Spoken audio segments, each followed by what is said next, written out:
यह है सरयू नदी के किनारे बसी अयोध्या, महर्षि वाल्मीकि द्वारा लिखे गए रामायण का केंद्र।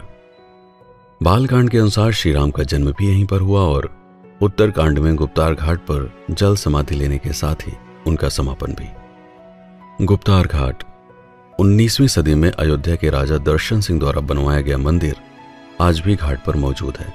यह जगह अयोध्या से 10 किलोमीटर दूर पश्चिम की ओर फैजाबाद छावनी में स्थित है।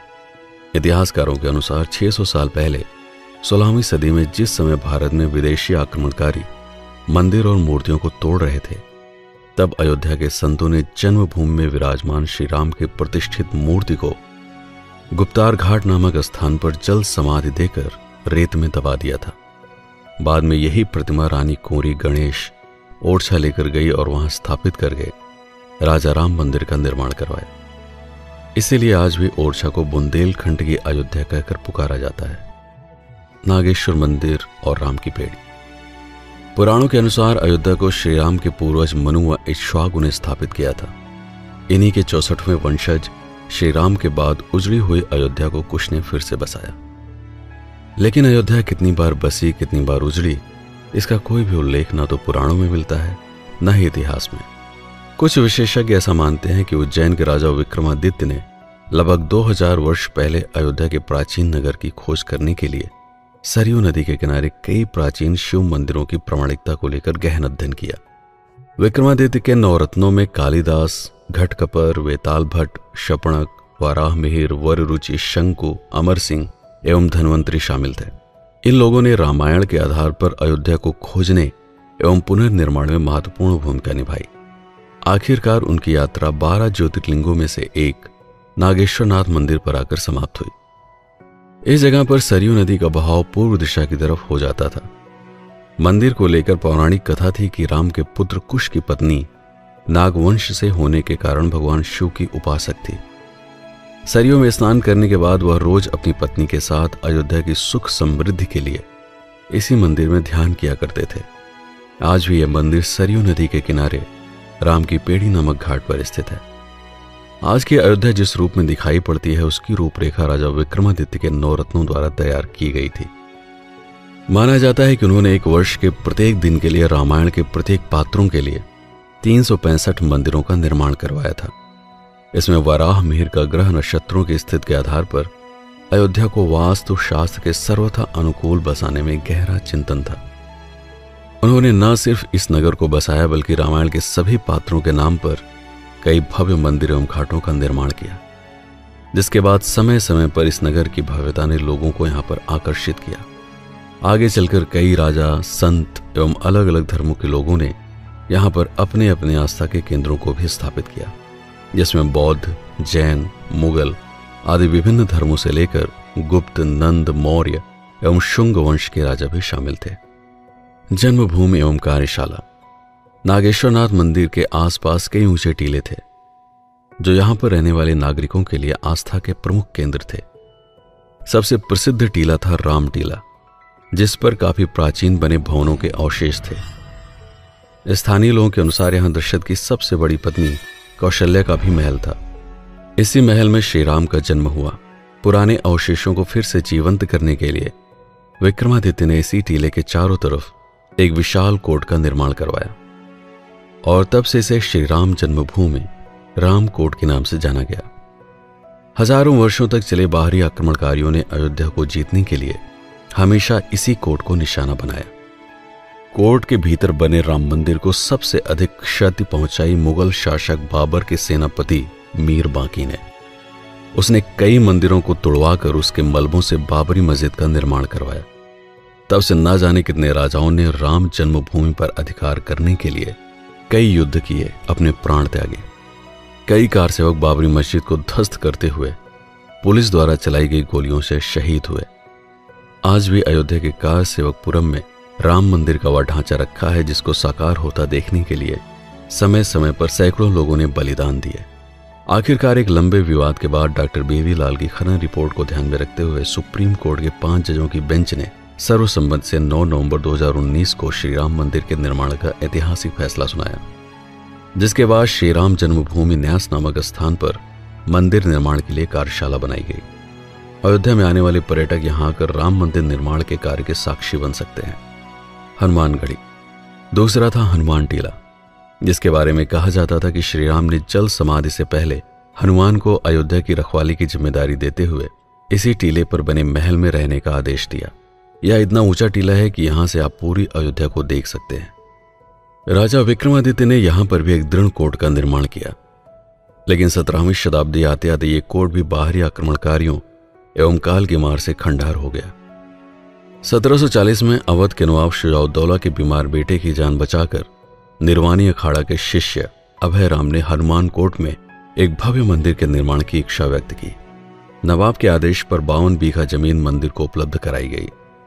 लाला सीताराम के द्वारा लिखी गई किताब अयोध्या का इतिहास नामक पुस्तक के अनुसार 1775-76 के आसपास अगले नवाब अशफुद्दौला के मंत्री टिकैत राय ने हनुमानगढ़ी नामक मंदिर के निर्माण का आखिरी कार्य संपन्न करवाया।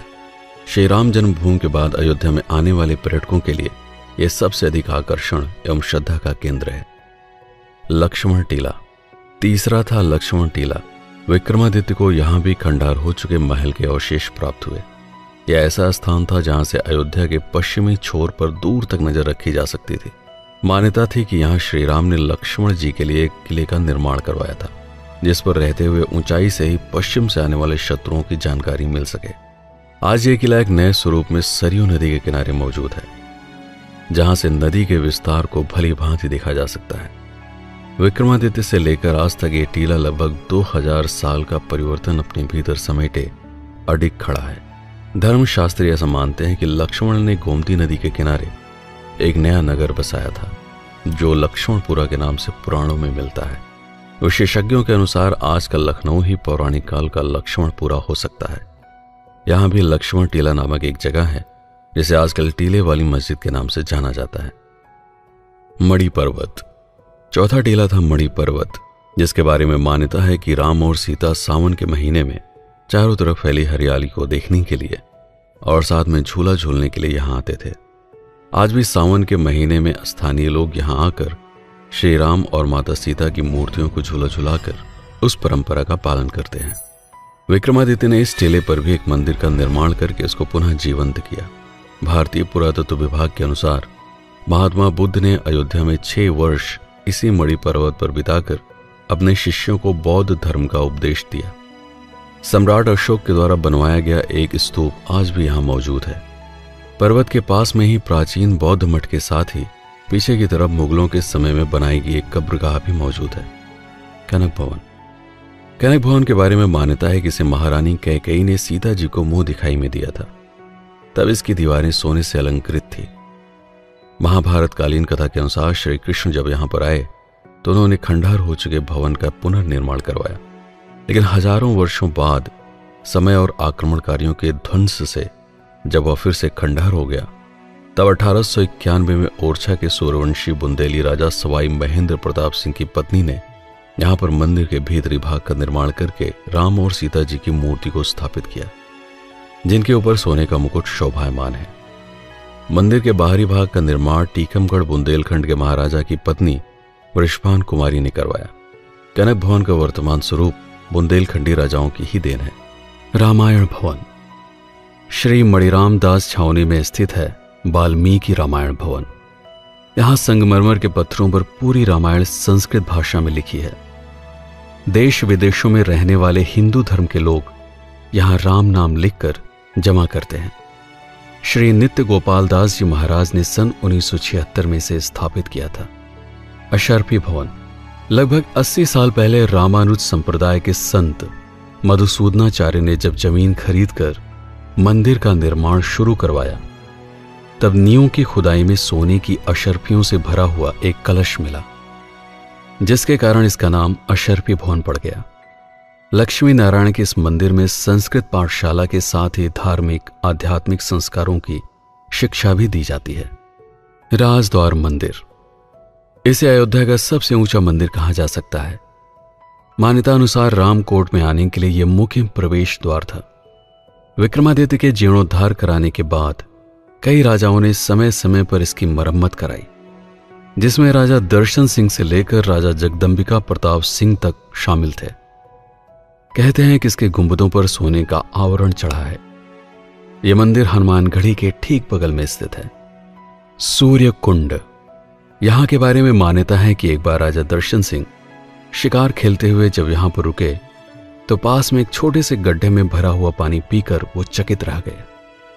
पानी इतना मीठा था कि उन्होंने यहां पर न सिर्फ एक सरोवर का निर्माण करवाया बल्कि पूरा एक नगर ही बसा दिया, जिसे आज दर्शन नगर के नाम से जाना जाता है।